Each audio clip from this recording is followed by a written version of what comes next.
Shalom. Shalom.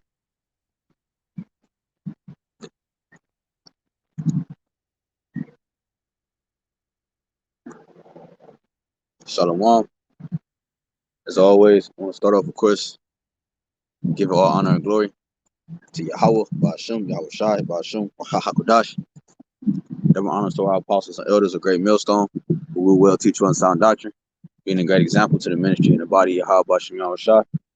Strong shalom to the hopeful elect and the rest of the large multitude, men, women, and children. That the Lord will have mercy on these last days. Brother Kadash, Shawab, RAWCHAA, coming back with another lesson through the spirit and power of Yahawah, BAHASHAM, YAHAWASHI, Lord willing. It's edifying. As you can see, I just left work. And I just had to catch this scene when I was driving past, man. But as you can see by the title, the harvest is ripe. All right, meaning what? That it's time for plucking. Okay, when the harvest is ripe, simply means that the items, which is harvested, okay, them items that which are harvested, all right, they are ready. Matter of fact, they are ready for eating. All right, let's get the definition. All right, let's get the definition of harvesting, and we're gonna get the definition of ripe. All right, it says it's just off of Google. It says the definition of harvest. Let me see. It says, what does the word harvest mean? Entry 1 of 2. It says the season. It says the season for gathering in agricultural crops, the beginning of the harvest, the act of the act or process of gathering in a crop, assisting neighbors in their harvest. 3, a mature crop, right? There it is. Yield bountiful harvest. So, harvest, right? The harvest is ripe, meaning that the fruits or the vegetables that was planted, they're mature now. It's now that they're mature, they're ready for plucking. They're ready for eating. Okay, they're ready to be devoured. Okay, ripe. It says this is ripe. It says a fruit or grain developed to the point of readiness for harvesting and eating. Right, and it says similar, mature, ripened of a cheese or wine, fully mature. So fully mature. So the harvest is ripe, man. You know, the Lord is coming back because He has a sacrifice in Vazer, man. And the Lord, everything is in His due time. All right, everything has a time and place. Everything has a season. Matter of fact, let's start off in Galatians. All right, let's start off in Galatians. Like I said, everything has a time and place. And when the harvest, like I said, I titled this "The Harvest is Ripe," because that time and place for this place to be devoured, meaning ready for eating, is that knocking at the front door. You know, if you planted seeds before and you're watching it grow, it takes time for your seeds to grow, right? It's that patience. Right, James 1, that patience have its perfect work. So when you actually seeing your stuff, growing, you and it, man, especially when it get to that, that stage where you're ready to pluck it out from the root. Hey, you hasting it, man. You watching out your window, or if you got it inside, you looking at it day in, day out. That's Yahawashi, man. Yahawashi, man. As we're gonna read, YAHWASHI, I can't wait till he plucked this place up, man, from his roots. All right. This is Galatians. Let's go to 6. This is Galatians chapter 6. And let's start at the point I want is in 9, but let's start up a couple verses. Let's start at 6. It says, let him that is taught in the word communicate unto him. It's like, read it again. Galatians 6:6. Let him that is taught in the word communicate unto him that teacheth in all good things. It says, be not deceived. Yahweh is not mocked. For whatsoever a man soweth, that shall he also reap. Right. So Esau, Edom, Idumea, okay, they have sown wickedness in the earth. Okay, matter of fact, real quick, let me hold that. Esau, Edom have sown wickedness in the earth. This is 2nd Ezra. Bear with me. This is 2nd Ezra chapter 4. Shalom to everybody. YAHAWASHI, YAHAWASHI, HAQADASH, BRAKATHUM. Galatians, 2nd Ezra 4. Let's go down straight to the point. Let me read 6 again. Galatians 6 and 7. Be not deceived. YAHWASHI is not mocked. For whatsoever a man soweth, that shall he also reap. This is 2nd Ezra 4 and 28. I started 27. And I started 28. But as concerning the things whereof thou askest me, I will tell thee. For the evil is sown, but the destruction thereof is not yet come. Right. So the evil is sown. Okay. And the one that sown it is the one who you call the devil, or who we call the devil, or Hashatan in the flesh, or who we call the wicked one. Okay. Matter of fact, let me hold that. Let me get a quick one with that. Bear with me. Because there's a group of people that run the world right now. And that group of people are considered the evil one, the wicked one, if you will. All right. This is Malachi chapter 1 and 4. Whereas Edom said, we are impoverished, but we will return and build the desolate places. Thus said Yahweh of armies, they shall build, but I will throw down, and they shall call them the border of wickedness, and the people against whom Yahweh Bashim Yahushua have indignation forever. So right, so Yahweh Bashim Yahushua, and you go into that word indignation, it means a forever hatred.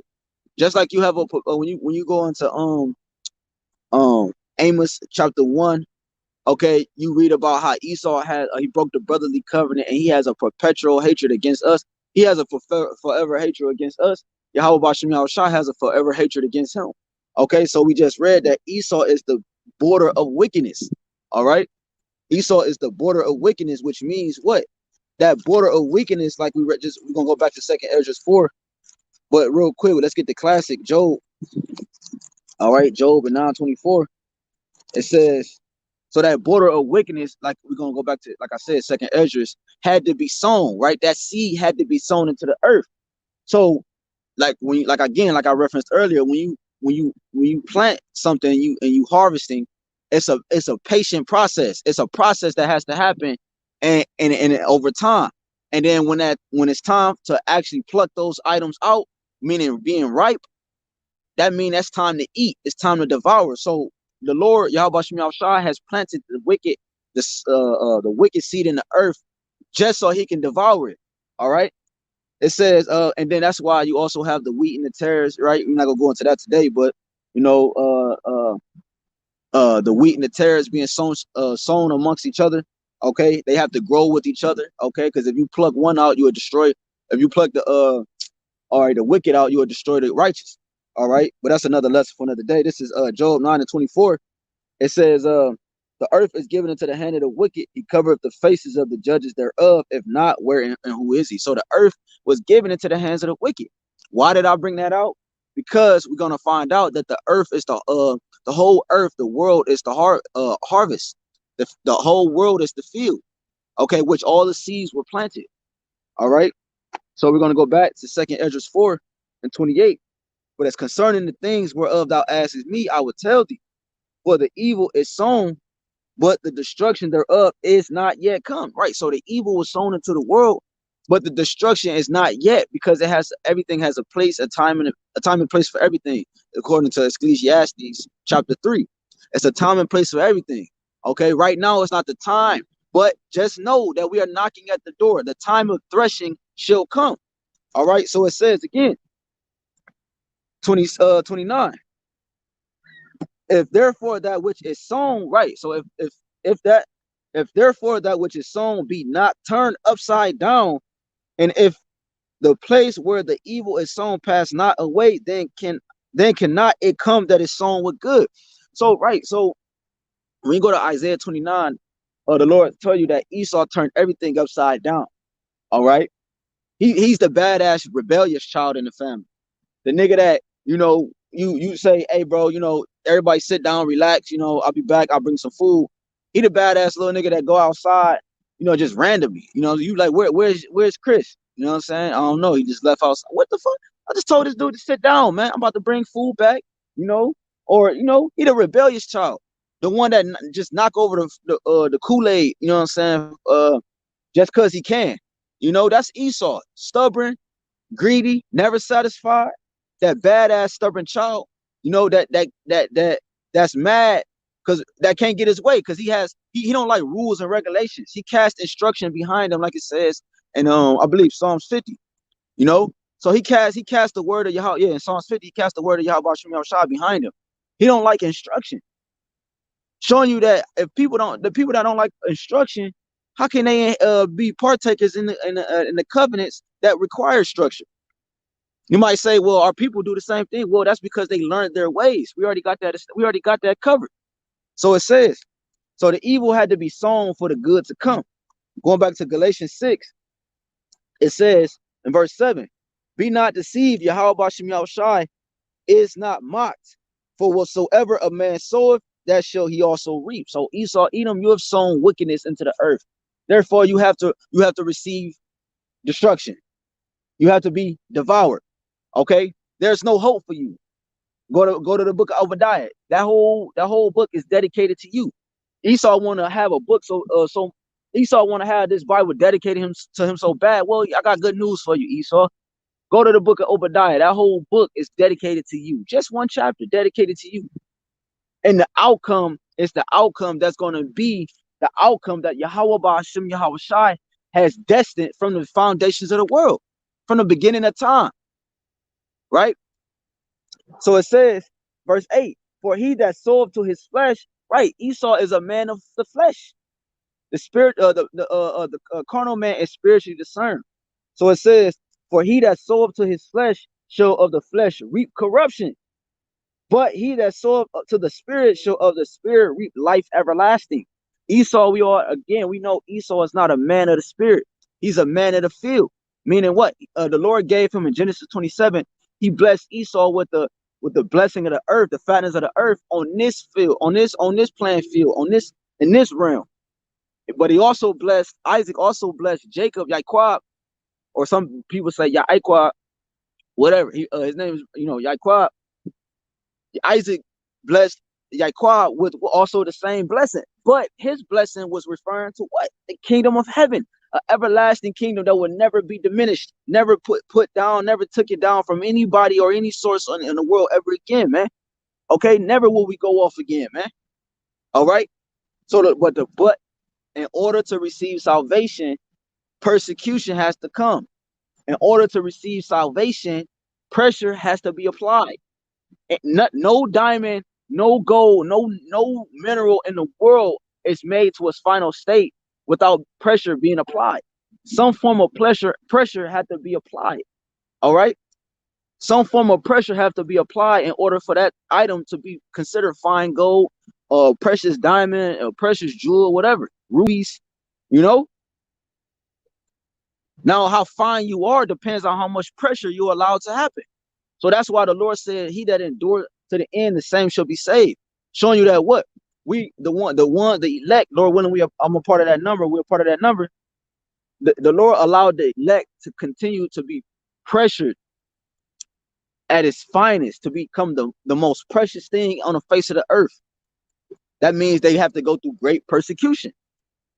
It says, verse 9, I'm going to read 8 again. Galatians 6 and 8. For he that soweth to his flesh shall of the flesh reap corruption, but he that soweth to the spirit shall of the spirit reap life everlasting.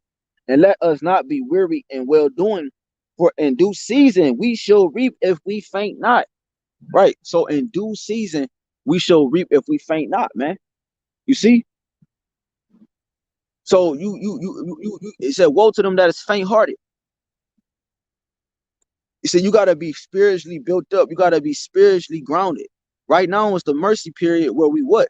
We are spiritually guarding ourselves, we are spiritually building ourselves up, so that when persecution actually comes, we can spiritually discern things, we can spiritually be rooted enough to be able to not what fold when the things happening to our physical flesh is happening, man. That's how important this grace period is, man. You know, no, I don't know no grace period in the world that's not important. If they extend your shit to 5 days, man, you know, that means you got 5 more days to make it happen, man. Outside of that, it's a wrap. Because once that 5-day experience expired, you know what I'm saying? There's no going back. That's how important a grace period is. That's how important mercy is. Okay. So, oh, matter of fact, from there, let's go to Proverbs real quick. So again, it says, for in due season we shall reap. So in due season, YAHWASHI and the elect shall reap. Okay. Proverbs 19 and 5. A false witness, right? Who's the false witness? Esau, Edom, right? Psalms 144 and 8. His right hand is the right hand of falsehood, right? So when he tell the truth, he's telling a lie. Okay. And when he's telling a lie, he kind of probably is telling the truth. He's a backwards man, a man that has no sense, a man that has no order, no structure, no foundation.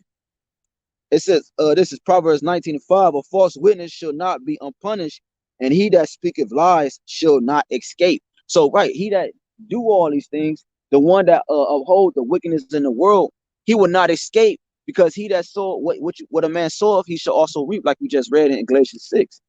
Okay, so it's coming up at the time where we right now, the elect and the men that's pushing and hoping and praying to be those men, and the ones that go out there and prophesy and that's sighing and crying, we out there doing what? We out there peeking out the blinds, you know what I'm saying? Looking at the crops growing. We out there, we the ones that's hastening the day of the Lord. When you go to Isaiah 62, it said, give the Lord no rest, right? The ones that's not giving him no rest are the watchmen, watching the prophecies, telling the people what's going on that the media is not telling you, and filtering it through the scriptures. You see, we're the watchmen. We're the true watchmen. All right. And we're watching the crops. We're watching the field become ripe, and we're hastening and we're pushing and we're hastening. You know, but you can't overwater. You can't overdo it. You can't overfeed, or you will destroy all the crops. You see, you have to one that harvests, or a man that tends to the field. He's a patient man, and he's one that understands what's the word I'm looking for? I'm gonna just say importance of taking care of the crops, not overwatering, like I said, not overfeeding, not not too much exposure. That balance. That's why the harvest is becoming ripe. That's why the Lord was gonna do what He's gonna do so mightily, man, because it's reached its max. Let's go to Jeremiah. It's like it. Since let's go to Jeremiah 51 real quick. This is Jeremiah chapter 51 and 33.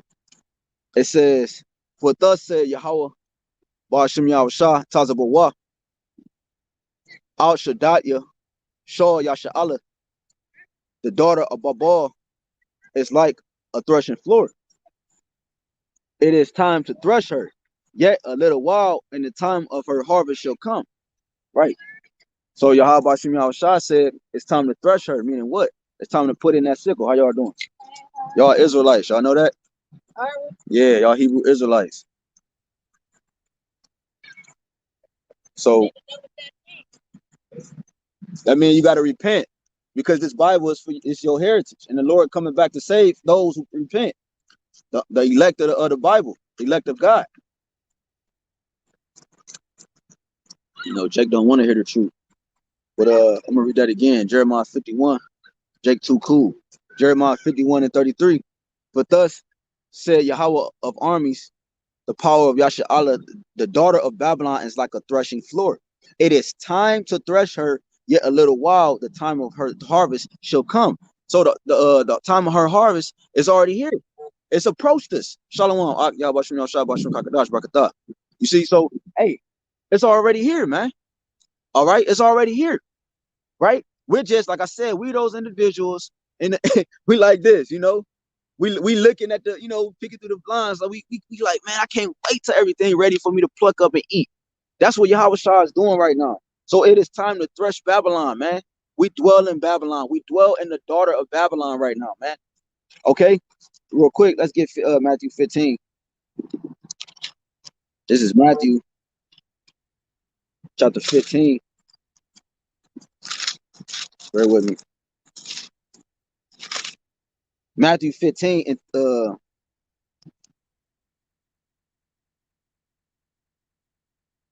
it's like it. Matthew 15 and 13. It's like it. Bear with me. That was another one I was thinking of. The Lord, and the Lord said it's time to thresh her, man. You know, and when the Lord's saying that, man, you know, you got some explaining to do, man. But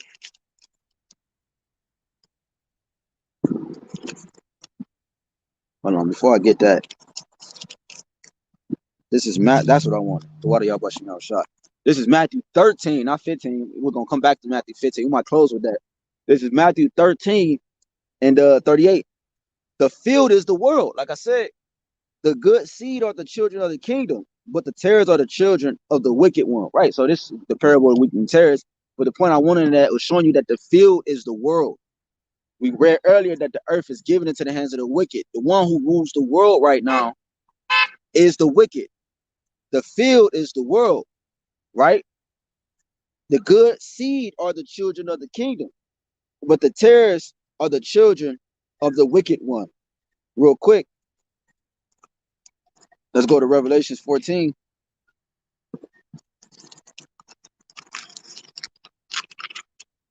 And 14, right? It's like it. There's Revelations 14 and 14. It says, and I looked, and behold, a white cloud, and upon the cloud one sat like unto the Son of Man, having on his head a golden crown, and in his hand a sharp sickle. So I did a lesson on the channel y'all should check out a couple months or so, called the Grim Reaper. That was a beautiful lesson through the spirit, man. I know I had to watch it go back, and I was like, damn, the spirit just be moving, man. Because it's not us, we're the vessels. The spirit just, you know, it brings out what it wanted to bring out. So when you go back and you view your lessons and these different lessons, a lot of stuff I've said, I'm like, damn, I didn't even know I said that. You know, because we give our bodies up as a living sacrifice. We allow the Lord, what the scriptures say, what's that, John 3 and 33, I believe, I decrease and you increase. Okay, we allow the Lord to increase in us and we to decrease, man. Okay, he said, the scriptures say, I die daily. What's that, 1 Corinthians? He said, I die daily. I think that's 15, if I'm not mistaken. Revelations 14 and 14. And I looked and behold. So we looked. John looked and he beheld what? A white cloud, right? Meaning a chariot in its pureness. And upon that cloud one sat like unto the Son of Man, Yahawashi, having on his head a golden crown, right?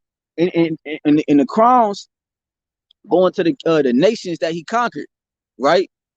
Well, we're not gonna go into that right now. It says, and on his head a golden crown, and in his hand a sharp sickle. So Yahawashi is that Grim Reaper. When you go to Google and you type in Grim Reaper, he has it mimics. I forgot. Damn, I ain't looked at it in a while. But with the item that he have hold to, damn, what they call that shit? I forgot. But it resembles the water. John 3 and 30. I said John 3 and 33. He must increase, but I must decrease. The water. YAHAWASHI.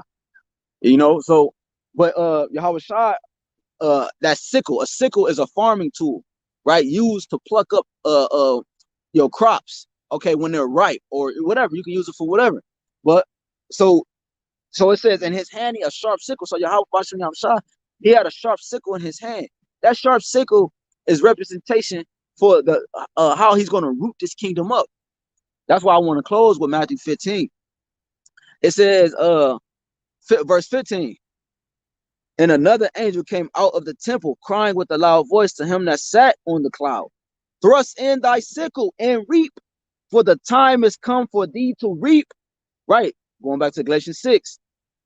For the time is come for thee to reap, for the harvest of the earth is ripe.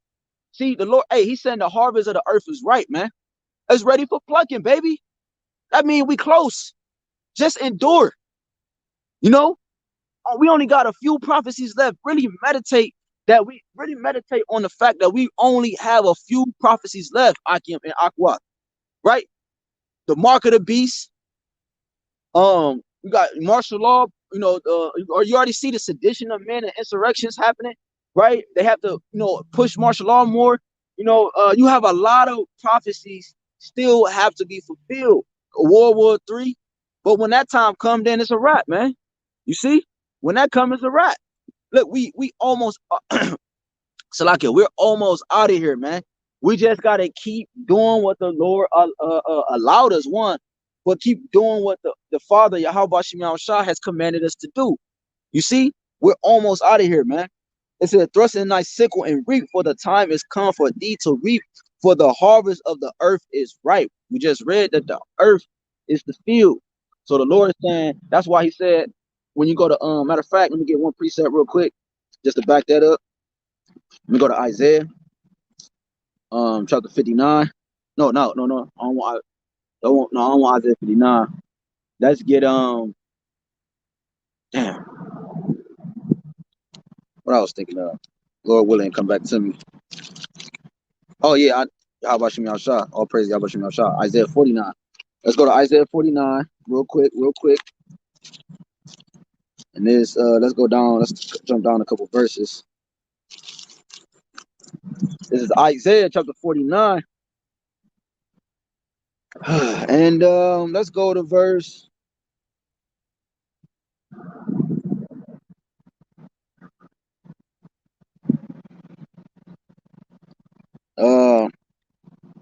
Okay, let's go to verse 11.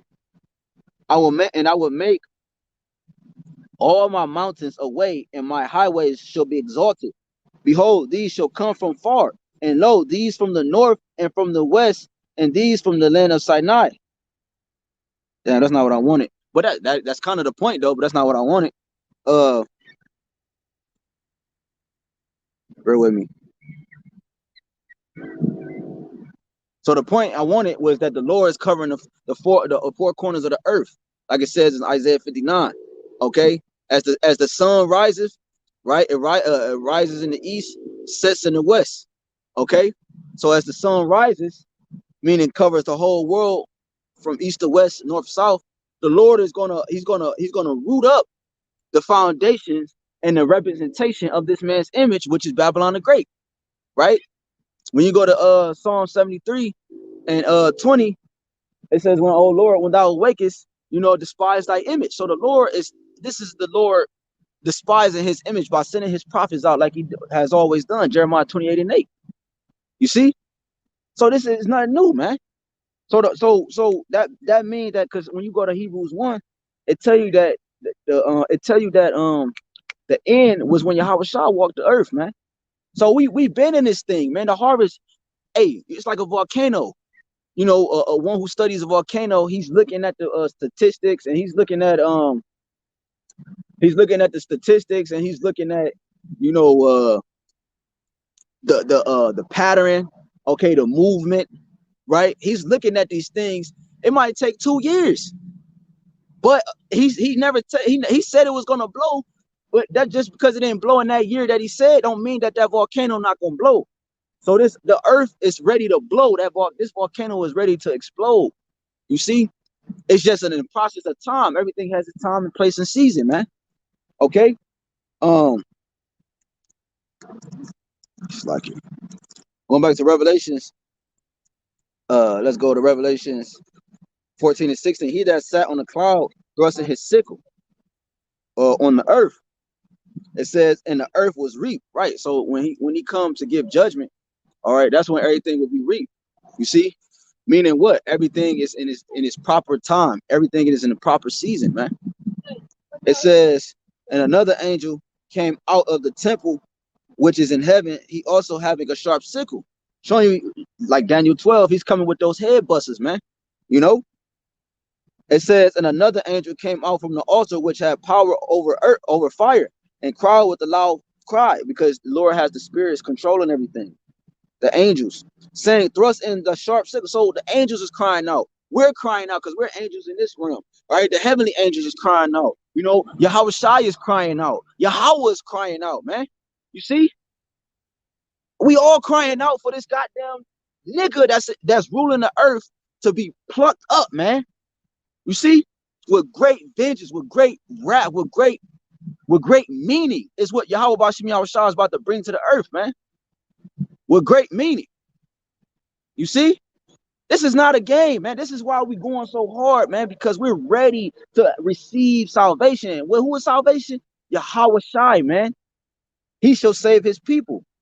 It says, thrust in thy sharp sickle and gather the clusters of the vine of the earth, for her grapes are fully ripe, meaning it's ready for eating, it's ready to be devoured.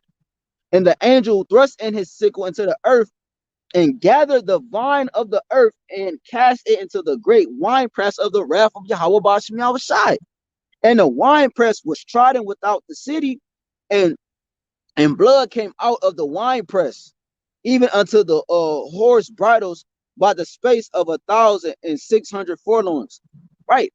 So the Lord is not playing, man. No, matter of fact, real quick, let's go to Joel 3. All right, this is Joel. This is Joel chapter 3. I'm gonna breeze through this real quick. I'm not gonna read the whole chapter. I'm gonna start at 1. Joel chapter 3 and 1, because the point is in 13. For behold, in those days, in that time, when I shall bring again in captivity of Judah and Jerusalem, I will also gather all nations and will bring them down into the valley of Yahawashi. Right. So the great day, the great decision making, or the great judgment has to happen, man. You see, that's like I mentioned earlier, World War III, the war of all wars has to happen. You see, and I will plead with them there for my people, because why? As a man sow, so he also should that man reap. It says, Salakia, and will plead with them there for my people and for my heritage Israel, whom they have scattered among the nations and parted my land. And they have, right. So that's another beautiful reason why the Lord is about to bring so much wrath across the four corners of the world. You know, you have Babylon the Great, what you're going to get is going to be desolate. And you also have, you know, Jerusalem, where the Amalekites dwell. That's going to be desolate, well, destroyed, I should say, because America is never going to be inhabited again, right? It's going to be hit by so many nuclear warheads that no crops are going to grow here. Nothing of life is going to be able to live here for thousands of years, man, for hundreds of years. And then finally, the Lord is going to have the wild and exotic beasts from the islands dwell here, man. That's what he think of your kingdom, man. Because America is fruitful. America's, you know, it's got many resources, man. But that's what the Lord think of the nigga that's ruling it. You see? It says, and they have cast lots from our people and have given a boy for a harlot and sold a girl for wine that they may drink. Let me jump down to the point. 6. The children also of Judah and the children of Jerusalem have ye sold unto the Grecians, that ye might remove them far from their border.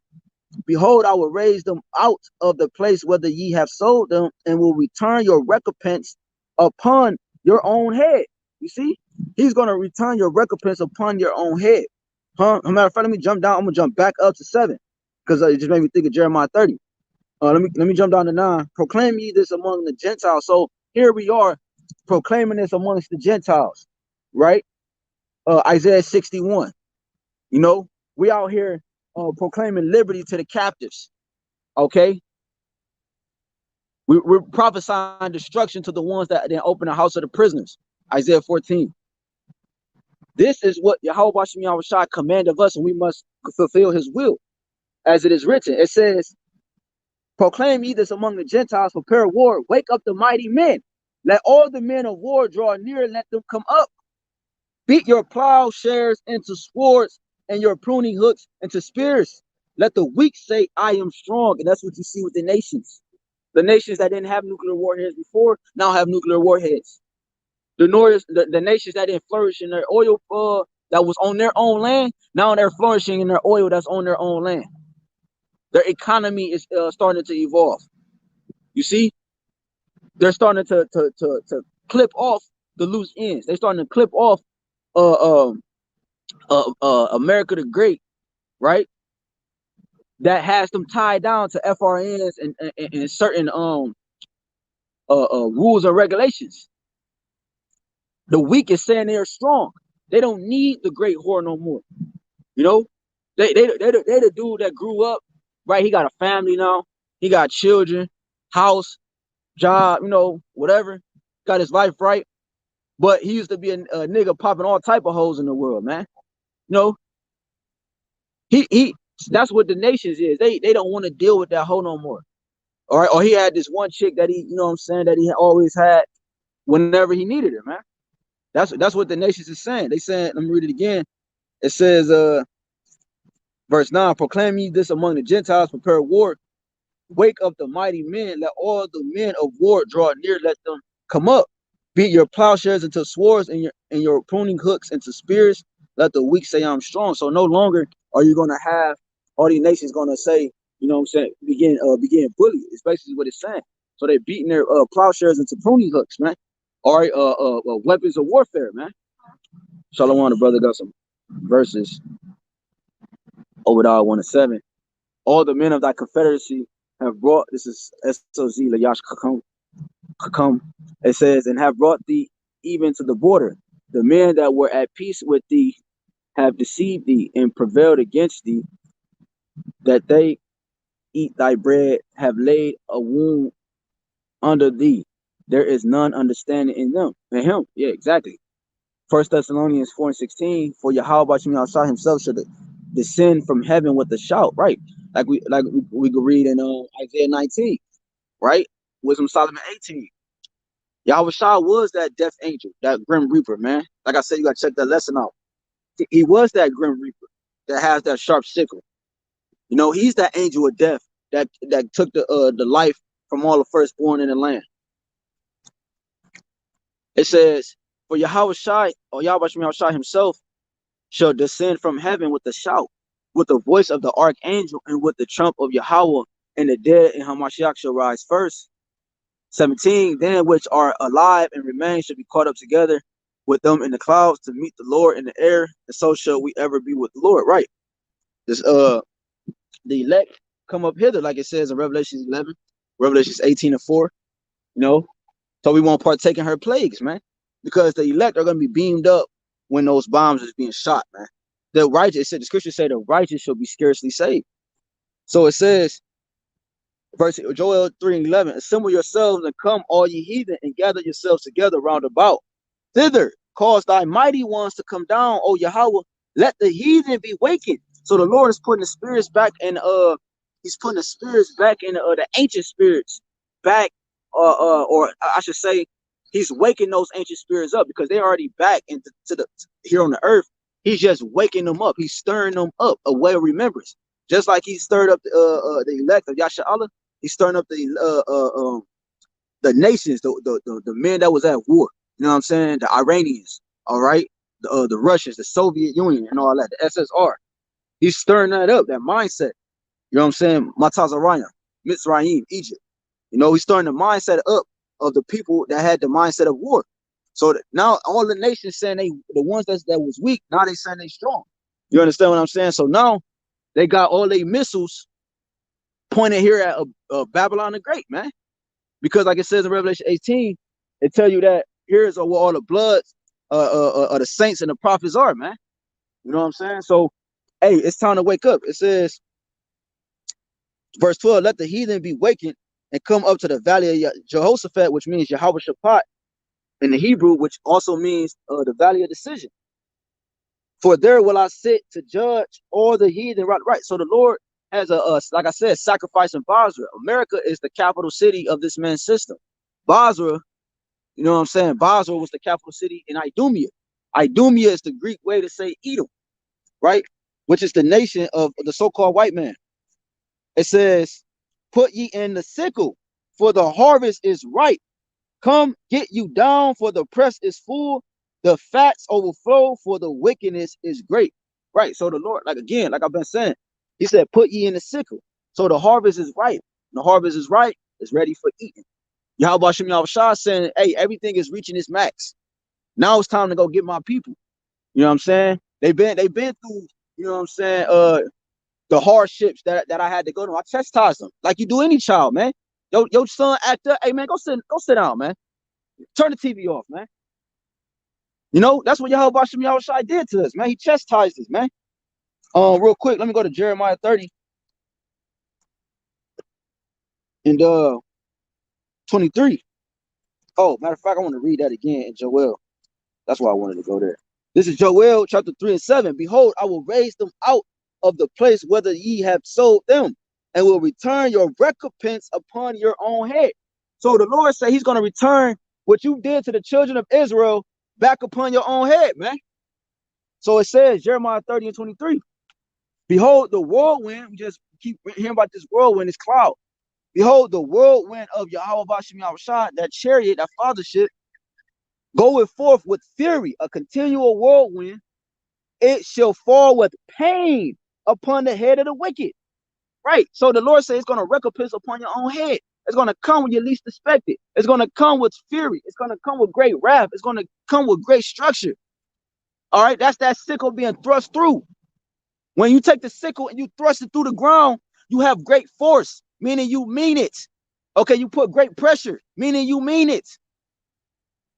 The fierce anger of YAHWASHI YAHWASHI shall not return until he have done it. Hold on. So Christians do away with the Old Testament. Well, this is a future prophecy. We still see the wicked ruling. We still see abominations on the earth. The fierce anger of the Lord, YAHWASHI YAHWASHI, shall not return until he have done it. Done what, Lord? And until he have performed the intense, meaning the threshing that he's putting on this place. The smackdown, you ever heard that? I'm about to lay the smackdown on this nigga. No, the Lord is about to lay the ultimate smackdown on Babylon the Great and the like-minded allies that he have with him, man. Like Apostle Tahar said, man, hey, you definitely don't want to be a goddamn Edomite, man. You know what I'm saying? If you know destruction is coming, you come across Hebrew Israelites on the street or the videos, man, you better be hoping that you're not an Edomite. You see? Because the Lord is done with the Edomites, man, forever. You know, they're gonna be born. Some of the children gonna be born in the kingdom. It's gonna be 1,000 years. We're gonna put them in hardcore slavery, as the scripture says, right? Revelations 20, many other places, Isaiah 60, and they're gonna build the kingdom up, man. In righteousness, though, we're not gonna be tying your hands to horses, smacking the ass, lighting you on fire, having them go separate ways. We're not gonna be eating motherfucking bologna sandwiches and shit, you know, next to your body hanging from a tree. We're not gonna decorate a tree using human corpse. You know, we're not gonna think like you, Esau, because we're not like you. Matter of fact, when you go to Wisdom of Solomon 2, it say our ways are clean, contrary to your ways, meaning completely contrary to how you think.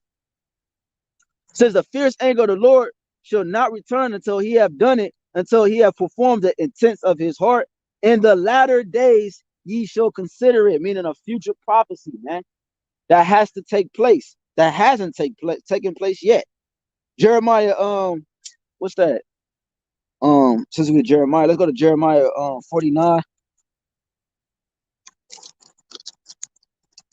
We get a few more, we close out. Jeremiah 49.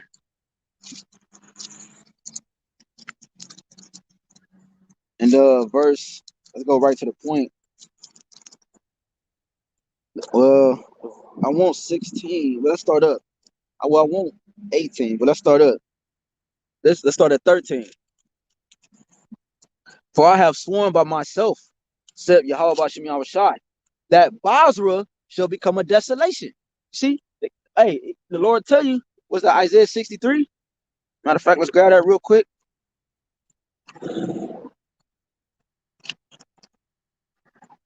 It's Isaiah chapter 63 and 1. Who is that? Oh, Slaki, who is this that cometh from Edom with dyed garments from Basra? This that is glorious in his apparel, traveling in the greatness of his strength. I that speak in righteousness, mighty to save. Wherefore art thou red in thy apparel, and thy garments like him that treadeth in the wine fat? Right, that threshing. When you tread in the wine fat, if y'all ever look at a video about a wine press, you take your socks off and you take your shoes off and you step on all the grapes. All right, and when you step on all the grapes is splashing up and it get on your garment. So that's what it's referring to. Again, Isaiah 63 and 2, wherefore art thou red in thy apparel, and thy garments like him that treadeth in the wine fat, right? From all the grapes that he smashed. So when you, like I said, you take your shoes off, you take your socks off, and you step on all the grapes. That's how you press on the grapes to produce, the wine and different stuff like that. So that's how much blood is going to be here on the earth. That it's going to resemble someone who's pressing the wine fat. So Basra, the Lord has a sacrifice in Basra. So going back to Jeremiah 49 and 13, for I have sworn by myself, said Yahweh, that Basra shall become a desolation, a reproach, a waste, and a curse, and all the cities thereof shall be perpetually wasted. Again, I'm not gonna get it.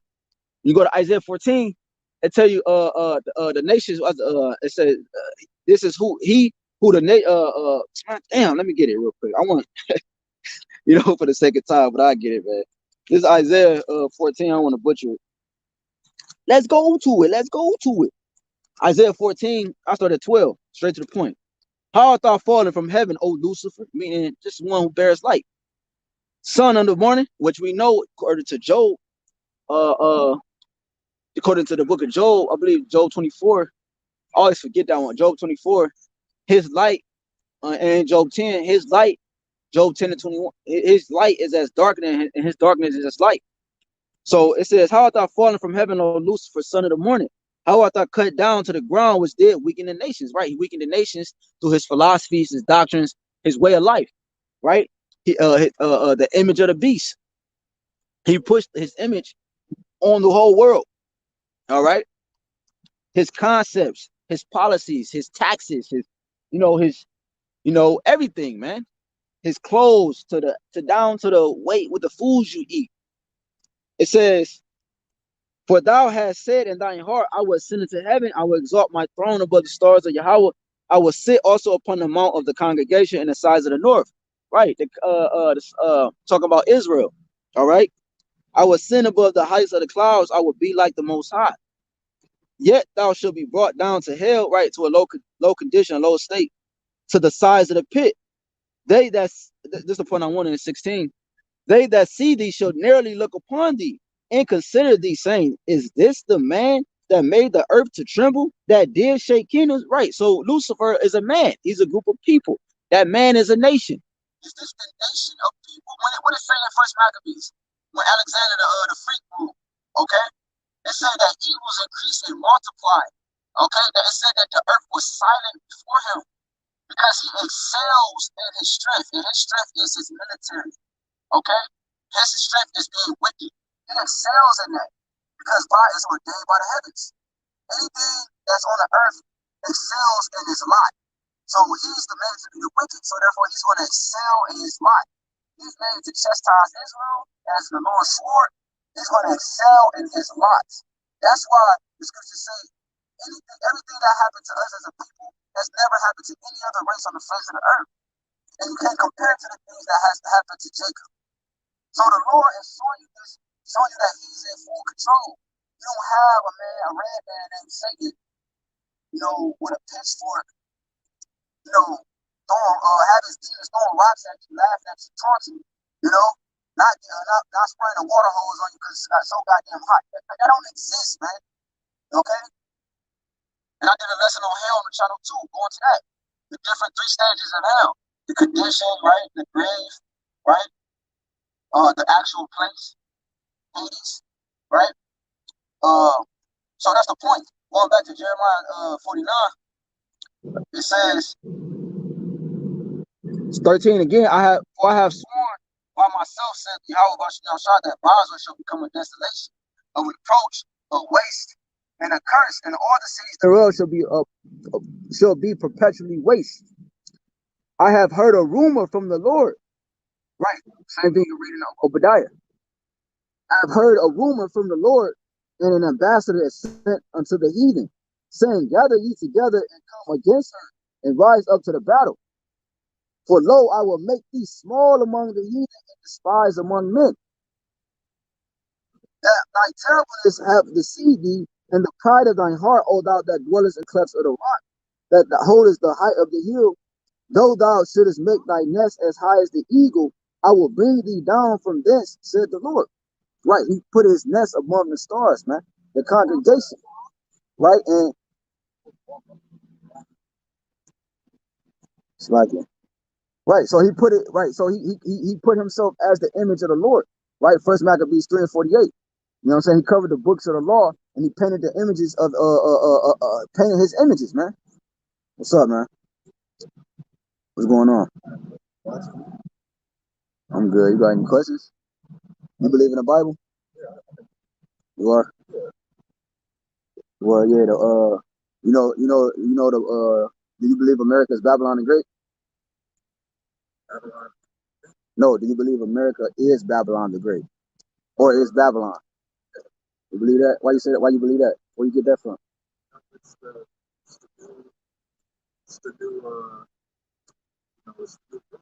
It's the new world, yeah. And what is this new world based off of? The philosophies and doctrines of this new world come from the ancient customs, where all the nations upheld to: Babylon, Egypt, Assyria, the Chaldeans, the wise men, Russia, all that, Britain, all that, right? Yep. And then you had the French, British.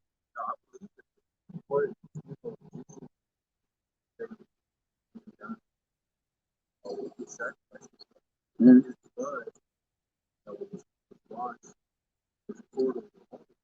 Over all of who though?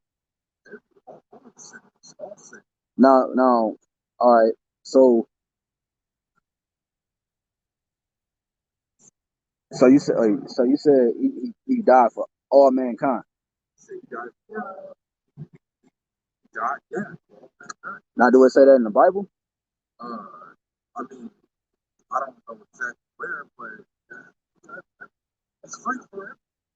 Yeah, it don't say that in the Bible though. You know that?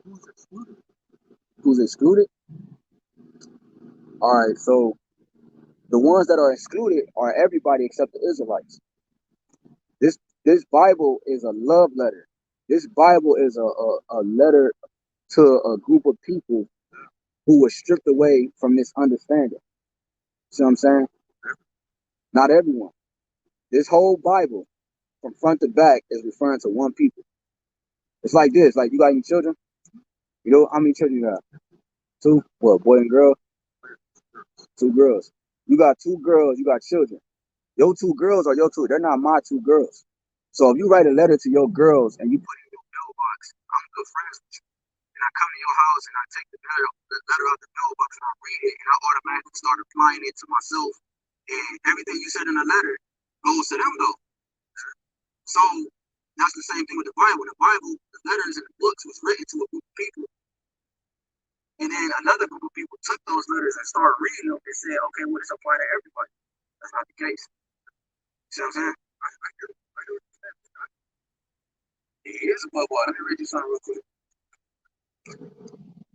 All right, this is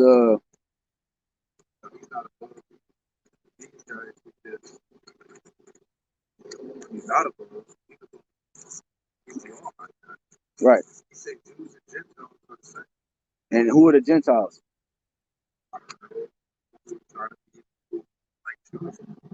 Jewish. Now, you saying a lot. So let me get this precept real quick. So Jewish just mean you say you're a grown man. If you keep throwing these rocks at me while I'm trying to teach, I'm saying, bro, you acting childish. Meaning what? What do that mean? If I say you acting childish, like yeah, in a sense, and I'm saying that you acting like a child. So I said childish. So whenever you put ish on the end of anything, or whenever you put ish on the end of anything, that just means pertaining to. You're a grown man, but I said you're acting like a child. In a sense, you're acting childish. So when I say this man is a Jewish, that means he's acting like a Jew. You see, so he's pretending to be something he's not. Okay, I can show you that in the scripture. Let me read one for you real quick. If you at the time, this is Second Ezra 3. You ever heard of the Apocrypha? Yeah, Apocrypha is like what 14 books that they took out of the original King James version.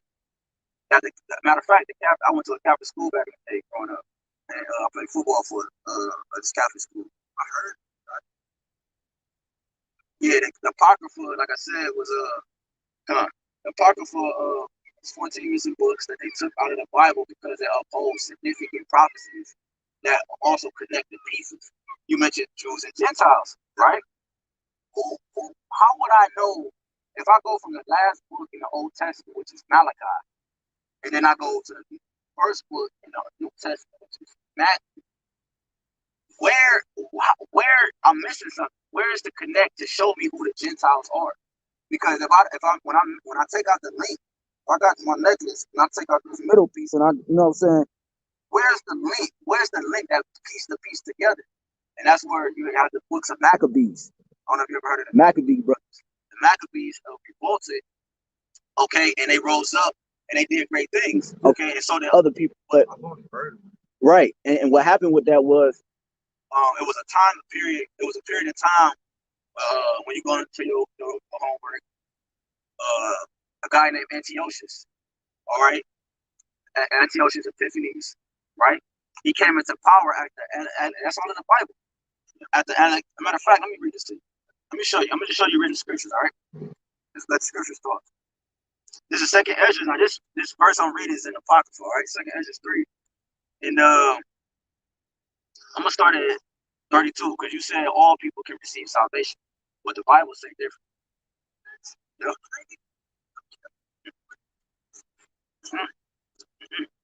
The Lord is only coming back for a remnant. He's not coming back for everybody. I'm not saying everybody. He's only coming back for 144,000, which is soon in Revelation chapter 7. Right? From 12,000 from each tribe. And then what comes with that, which all are the 1/3, are the rest of the remnant, which are the large multitude of men, women, and children that sprinkled amongst all the nations. You see, because Israel, the people of Israel, look like all the nations. You see, I'm from my lineage go back to Israel. My lineage is of this book. Okay, your lineage might be of this book. Okay, so right, because that's only who the Father is coming back for. And see, right, and I'm gonna tell you that that's the reason why I'm talking to you is because the scriptures tell you to try the spirit. So I try your spirit and see how you respond to the things that I'm saying that the Bible actually says. Like a true Edomite, right? So for example, what's your nationality? Like when you go to fill out a job application, what you put on? Others? What's your father? Okay. Yo, who? All right. What about your grandfather? Your father on your father's side? Well, it don't matter. See, that's what I'm saying. See, listen, there's a lot we cover right now. Let me get some scriptures for you, right? To show you exactly that what you just said to me is in the scriptures. All right. The Gentiles? No, all that. Everything you say is in the scriptures. All right. Let me show you real quick. This is Second Ezra 3. I'm gonna start at 32. No, I'm gonna start at 31. I do not remember how this way may be left. Are they then of Babylon better than they of Zion? Right. So are the people of the world better than the actual people that the Lord raised up? No. Or is there any other people that know of thee besides Israel? Or what generation have so believed thy covenants as Jacob? It says, and yet the reward appeareth not, and their labor have no fruit. For I have gone here and there through the heathen. So the Lord searched out the hearts of the nations And I see that they flow in wealth. They flow upon wealth. Their money is God. It's like their God is money. They worship their riches. Okay, our power comes from the heavens. Okay, it says, and I see that they flow in wealth and think not upon thy commandments. So when you read Psalms 50, it tell you who are they. What happened was the heathens, the nations took this Bible and they took it in their possession and they said, you know what, this is our book. So in the time you had a period called the transatlantic slave trade, where my people went through slavery on coming here to the America, to the from Europe and from the west coast of Africa and so forth. The transatlantic slave trade, what they did was, you ever heard of the movie Roots with Toby? What happened with Toby? They took Toby and they tied Toby up and they started whooping him. But what was so significant? What were they trying to take from Toby? His name. And why is that important? Because now I give you a new name. According to the Bible, your name is attached to your heritage, and your heritage is attached to your culture, and your culture is attached to your speech, the language that you had, and your language and everything is tied into your power and where you come from, your father. You are what your father is. So when you take that away, you take away who we are. Watch this. I'm gonna finish this. I'm gonna get one real quick. It says, wait thou therefore our wickedness now in the balance, and there is also that dwell in the world. So shall thy name nowhere be found but in Israel. So the Father name, who you call God, his name is Yahawah, not Yahweh, not whatever. His name is Yahawah. The Son name, who the world ignorantly calls Jesus Christ, his name is not Jesus. Okay, so right, and the letter J wasn't invented until I believe around 1520 or 1540, around 1500s, mid 1500s. That's when the letter J. Matter of fact, my Bible don't have a letter J. So I'm saying this is a 1611 print. So right, so the letter J just was a new thing in the earth. So his name in the Hebrew tongue is YAHAWASHI, which means Matthew 1:21, which means he shall save his people. The Lord said that he should save. The apostles asked the Lord a question. Okay. Matter of fact, let me show you something real quick. Jacob and Israel, it's the same thing. Jacob and Israel is the same thing. You got two instances. Jacob means Israel because Jacob name got changed to Israel. Israel in Hebrew means he's the prince of the power with the Lord. So and then you got two situations. Jacob and Israel got stamped as the separation of the two tribes. Jacob was considered the southern kingdom, which consisted of Judah, Benjamin, and Levi. And then Israel, when you read in the Bible, you might come across a verse that say Judah and Israel. It's referring to both kingdoms. The northern kingdom consists of the Ephraimites, which are so-called Puerto Ricans, and the rest of the 10 tribes. So that it was a split, the northern kingdom and the southern kingdom. That's what this whole thing is about. This whole Bible and the northern kingdom coming back together. That's what this whole thing about. Let me show you two things real quick, bro. Let me go to Book of Acts real quick. All right. I just had to show you, establish some type of foundation. I'm about to show you. I think yeah, granted, God changed gave things to Israel.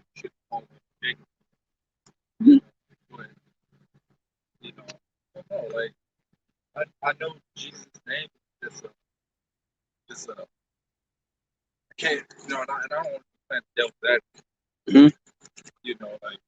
I know Jesus is the English interpretation of his name. Okay. So what's your name, bro? My name is Brandon. Brandon? Yeah. So if you go to China right now, will they call you another name? Right. I mean, what I do have friends that have new names now that they come here. If that's the point you're trying to make. The point I'm making is that McDonald's is McDonald's in China. Yeah, but I got a friend who's Guinea version here. Right.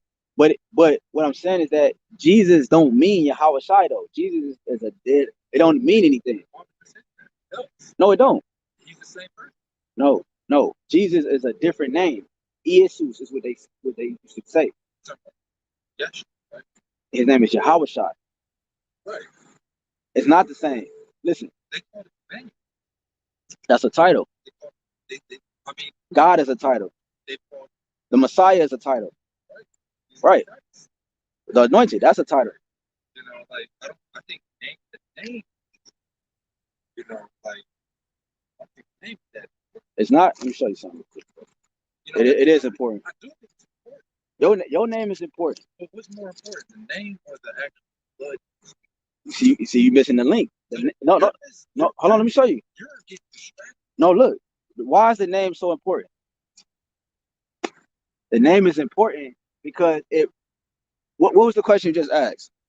You remember what you just said? Yeah, like what's different? Like what's more important? I'm about to show you. Now it's the Bible. Now you believe the Bible, right? Yeah. So what I'm about to read is it true? Yeah. All right then. If that's the Bible, yeah. Holy Bible, 16:11. Acts 4:12. Neither is there salvation in any other, for there is none other name under heaven given among men where we must be saved. If you don't have the name, bro, you're not going to have salvation, because the salvation is attached to the name. When you go to the Hebrew, I speak Hebrew.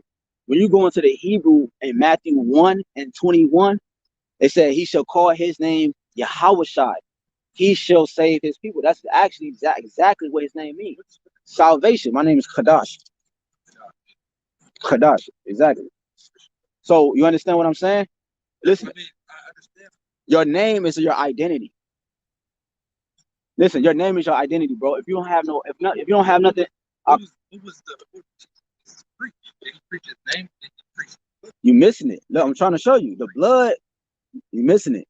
The blood is already the blood that he shed was for Israel to repent. And I'm about to show you that. Let me show you this real quick. Let me go back to Acts 1. It's not for everybody's sins though. Everybody can't sin. Let me show you. Because sin is what? What is sin? Of what? Exactly. Who is the commandments given to? Israel. 12 tribes of Israel. Only the 12 tribes can break the laws of God. Understand? So by that, when they broke the laws, the Lord punished them. When you go to Jeremiah 2:3, right. He gave them a bill of divorce, and he scattered us among all the nations. So now we look like everybody. So that's why I can't just say, "Hey, bro, you doing this?" And I got a dialogue to see where your spirit at, to see if even if you see what I'm saying, if you will abide by this book. Now, let me read this to you real quick. This is Acts 1, and let me go right to the point. I'm gonna start at 5. For John truly baptized with the water, but ye shall be baptized with the Holy Spirit not many days hence. When they therefore were come together, talk about the apostles, they asked of him, who was the him? Yahawashi, for the world, and he calls Jesus, saying, Lord, wilt thou at this time restore again the kingdom to Israel? Because Yahawashi told them that when he returned, he was going to give the kingdom back to Israel. So they thought, because that's when he resurrected. So they thought when they saw him that time, the kingdom was going to be restored to Israel. But no, that's not what the Lord was talking about, because they had to have other things had to happen. You see what I'm saying? So they thought, like, they was like, Lord, are you going to restore the kingdom of Israel right now? No, not right now, because other things has to happen. Read, hold on. And he said unto them, so he replied, it is not for you to know the time or the seasons which the Father had put in his own power, but ye shall receive power after that the Holy Spirit is come upon you, and ye shall be witnesses unto me both in Jerusalem and all Judea and Samaria and unto the uttermost parts of the earth. So now that's a thing. The Bible teaches reincarnation. All right. So you are who you were in the past life. So Yahawashi just told the apostles that it's going to come a time where you're going to be doing the same exact thing you're doing now, but spread out across the world now, because my people are spread out. You understand? So now you got to get the context of. You got to get the context of what's actually going on. Let me show you this. Well, I mean, you're still missing the sacrifice. What sacrifice? You know, it's like for who? Yeah, but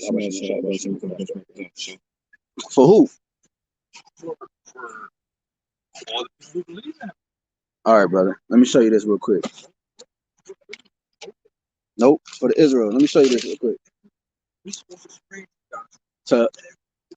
No, we spread the gospel to Israel. We seal the elect, but we prophesy to everyone because every nation has its role in this movie.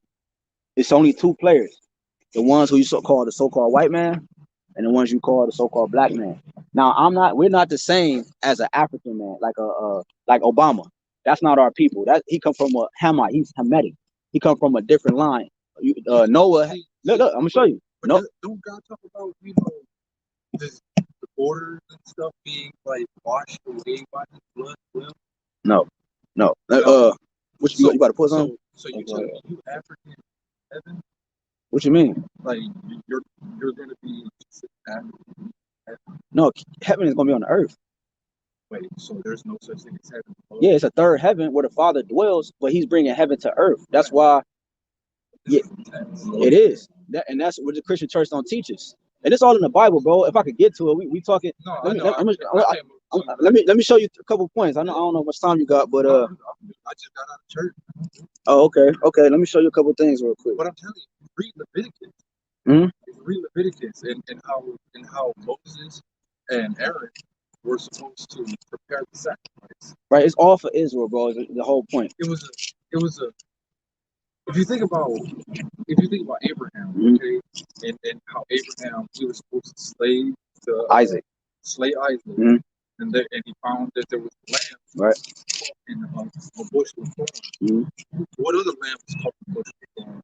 You know who Isaac? That's what I'm saying. Jesus. Right. I got a hold on, look. Right. That's what I just said to you. Reincarnation. Isaac was our Lord. That's why he didn't sacrifice him. That's why the Father didn't have him get sacrificed there. He was Isaac. The Leviticus will just blow your mind on it's so prophetic. Like bro, we go through the whole Bible. It's not just one part that's prophetic and mind blowing. It's the whole roll. This is Leviticus chapter 20, verse 26. It says, "And ye shall be holy unto me, for I, Yahawah, am holy, and have severed you from other people, that ye should be mine." So who is this talking to? Wait, can you repeat that?